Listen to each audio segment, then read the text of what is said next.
first strikeout there, the first batter. After that loss yesterday, Midland scored 8 runs, 2 in the first inning. So important to get that first strikeout. So Nicole Camp. Just not a very deep bullpen for the Hawks, so they have to throw a lot of their pitchers the full 7 innings. We saw both of their pitchers yesterday pitch the full 7-inning game. Pop-up outside is foul. That might be a theme today, Owen. We've got the wind blowing about 25 miles per hour toward right field and occasionally towards home plate.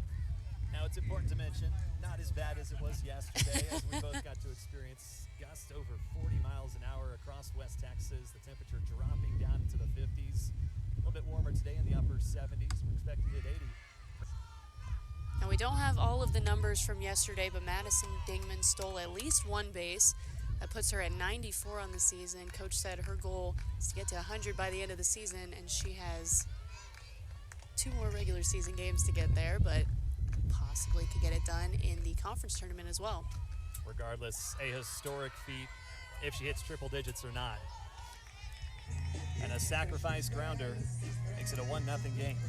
Good job by DeBaca to not make that become an error play. Stretching at first to make that catch now. If she would have hit that 15 seconds later, now the wind's blown into home plate. Might not have gotten there.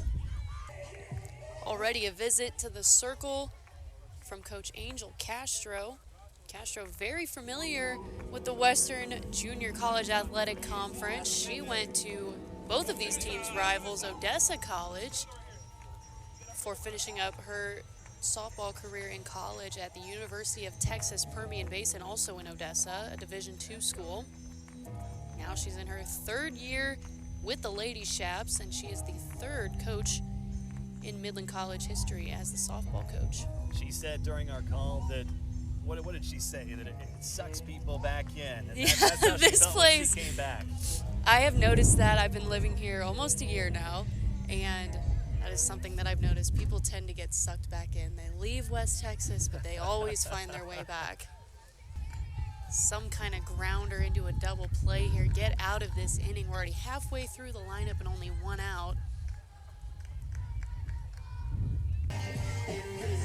And we're back in Big Spring. Blanca Sanchez back out in the circle, trying to help close this one out. Her offense helped her out a ton, including herself, getting a home run on her own to help pad that score for her now.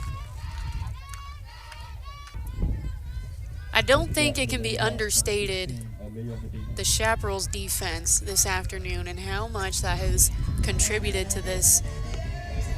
It was a pitching flub in the first inning to score those first 2 runs, and since then, the Chaparral defense has backed her up in the circle to keep this game scoreless since then.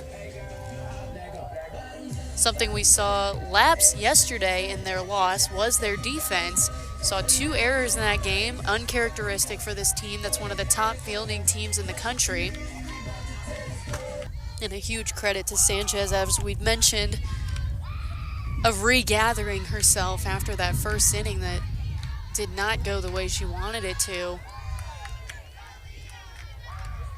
get these Hawks to ground out, to line out. Not a ton of strikeouts, still just 2 on the day for Sanchez. She's letting her elite defense go to work. Medina, first at bat. Throw to first in time, out number 2.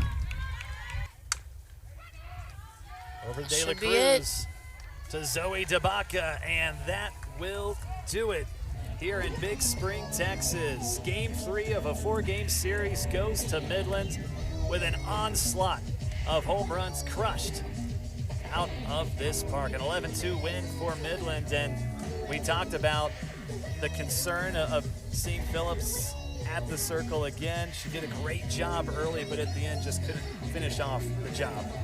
I just don't know if I like the pitching change, the initial pitching change to Elizabeth Seiler. I don't think the game was lost for Howard at that point, but clearly that's what did it. Midland puts it away.